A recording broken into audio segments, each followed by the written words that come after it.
जिंदाबाद साथियों, मैं आकांक्षा आजाद। साथियों, आपको जैसे पता होगा कल 20 दिसंबर को एनआईए ने भारत के 5 राज्यों में जिसमें दिल्ली, पंजाब, हरियाणा, उत्तर प्रदेश और बिहार में रेड किया है।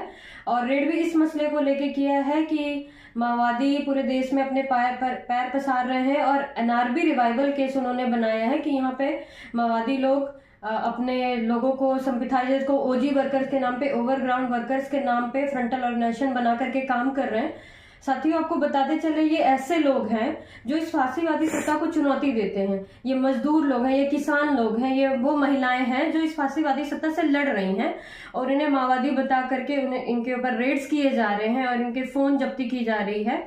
दिल्ली के कई साथी हैं जैसे प्रियांशु, अजय, जगदीश सिंह, श्रीराम और तमाम ऐसे साथी हैं जो वहां पे लड़ रहे हैं, जो मजदूरों के फ्रंट पे काम कर रहे हैं। जो बिंदु राम है वो काम कर रहे हैं मजदूरों के बीच में, उनके हक अधिकार की बात कर रहे हैं।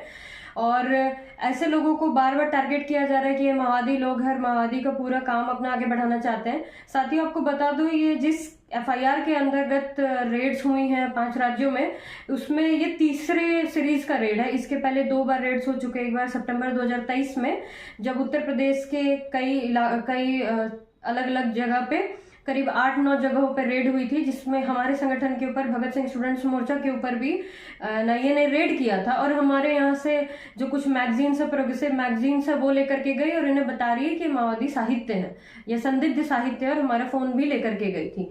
और इसी तरह हम बाकी जगह भी देखते तो सब जगह पे कुछ प्रोग्रेसिव साहित्य है, कुछ कॉपी है, कुछ किताबें हैं, उनको जब्त करके ले जाती है और इन्हें कहती है कि हमें कुछ ऐसे मटेरियल मिले हैं जो ये सिद्ध करते हैं कि माओवादी लोग हैं, ये अपना काम आगे बढ़ाना चाह रहे हैं। तो साथियों, हम आपको बता दें कि ये रेड जो है एक माओवाद का हवा खड़ा करने के नाम पे पूरे देश भर में जारी है। और एनआईए जो एक ऐसी एजेंसी है, नेशनल इम्प्लीकेटिंग एजेंसी इसको कहना ज्यादा बेहतर होगा, जो सिर्फ और सिर्फ जो प्रगतिशील लोग हैं, जो इस देश को बदलना चाहते हैं, इस समाज को फिर से बनाना चाहते हैं, एक बराबरी का समाज बनाना चाहते हैं, और इस बीजेपी आरएसएस के जो फैसिस्ट एजेंडे हैं, जो उसका फांसीवादी एजेंडा है, उसको ध्वस्त करना चाहते हैं, उनको टारगेट करने का काम कर रही है। ऐसे लोग जो साम्राज्यवाद और सामंतवाद के खिलाफ बोल रहे हैं, जो उनकी लूट के खिलाफ बोल रहे हैं, जो जंगलों में जो जंगल जमीन की लड़ाई चल रही है उसके समर्थन में बोलते हैं और उस लूट के खिलाफ बोलते हैं, या कहीं पे भी अगर दलितों के ऊपर, मुसलमानों के ऊपर, क्रिश्चियंस के ऊपर अगर कहीं दमन होता है, या अगर किसानों को मारा जाता है, अगर बॉर्डर पे जब वो, आज भी आप देख रहे होंगे कि किस तरह से किसान 25 दिन 26 दिन से खनौरी बॉर्डर और शंभू बॉर्डर पे खड़े हैं, जब किसान उनके समर्थन में बोलते हैं तो उनके ऊपर रेड किया जाता है और कहा जाता है ये माओवादी है। जब स्टूडेंट अपनी फीसें कम करने के लिए बोलते हैं तो उनको कहा जाता है ये माओवादी है। तो जो मजदूर है वो अपने हक अधिकार के लिए, अपने न्यूनतम वेज की मांग करते हैं, एक सुख सुविधा वाले जीवन की मांग करते हैं कि कम से कम उनको 8 घंटे काम करने का अधिकार हो, उसकी मांग करते हैं। तो उन्हें बार बार डराया जाता है अलग अलग एजेंसियों के माध्यम से। और एनआईए जो है वो पूरी तरह से बीजेपी आरएसएस का एक टूल बन करके काम कर रही है। जो प्रगतिशील लोग हैं, जो क्रांतिकारी लोग हैं, उनको दबाने का काम कर रही है। आप देखिए, उत्तर प्रदेश में इस तरह के कई सारे केसेस बना करके, फर्जी केसेस में लोगों को अंडर किया जा चुका है। आपको बता दें, जिस एफआईआर के अंतर्गत ये रेड्स हुई, उसमें चंडीगढ़ के एडवोकेट अजय कुमार को अभी भी अरेस्ट करके रखा गया, यहीं पे लखनऊ के जेलों में उनको डाल दिया गया है। सितंबर में उनकी रेड हुई थी। इसके अलावा मानेसर जनरल मजदूर संघ के जो प्रेसिडेंट है अनिरुद्ध राजन, उनको भी बैंगलोर में गिरफ्तार करके, सारे को माओवादियों के नाम पे गिरफ्तार करके अलग अलग जेलों में रखा जा रहा है। इसी तरह से अगर हम देखें, जो जितने रेड्स हो रहे हैं उनका सिर्फ एक ही मकसद है, आम जनता में डर फैलाना। जो प्रगतिशील लोग हैं, जो क्रांतिकारी लोग हैं, उनको डराना धमकाना कि लोग बोलना छोड़ दें।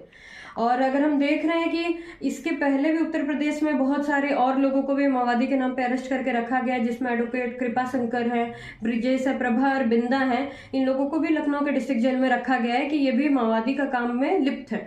तो जिस तरह से हम साथियों देख रहे हैं कि पूरा एक नक्सस बनाया जा रहा है पूरे देश भर में, और एक एफआईआर के बदले एक एफआईआर दर्ज करके लखनऊ में अलग अलग राज्यों में उसके बहाने से रेड की जा रही है। यानी एक तरह से फिर से हम देख ले तो भीमा कोरेगांव केस, जिस तरह से हमने देखा था कि महाराष्ट्र के तमाम प्रगतिशील बुद्धिजीवी और कार्यकर्ताओं, एकेडमिशियंस को गिरफ्तार करके जेलों में रखा गया, अंडर ट्रायल रखा गया, जिसमें स्टेन स्वामी की डेथ भी हो गई, क्योंकि इस क्रूर फांसीवादी सत्ता ने उनको उसकी मौत की जिम्मेदार वही है जिन्होंने उनको जेल में मार दिया।